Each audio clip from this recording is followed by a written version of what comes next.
მოგესალმები მეგობრებო, მე ვარ გიორგი ხინგავა, ვარ წმენა დაქვეითებული, ზოგჯერ მეტყველება მიჭრის, ვეცდები რომ ერთმანეთი გავგო რასთან გვაქვს ამ საქმეში და ასე შემდეგ. მიხეილ სააკაშვილი თემასთან დაკავშირებით მინდა ვისაუბროთ. ეს აუცილებლად ყველამ უნდა იცოდეთ.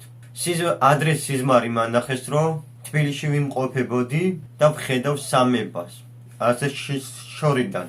და მიხეილ სააკაშვილი მიწის ქვეშ ჩავიდა კიბეებით. და როდესაც ჩავიდა მიხეილ სააკაშვილი და შეცვლა ცდილობდა კარებით.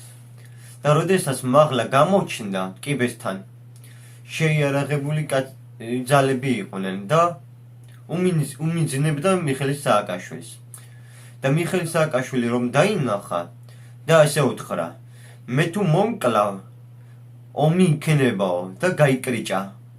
და ეს რო დავინახე, ემოცია მქონდა, რომ გავიღვიძე. აი მეგობრებო, ეს მინდა რომ იცოდეთ, აი ესეთი მიხეილ სააკაშვილი მისი გეგმიური.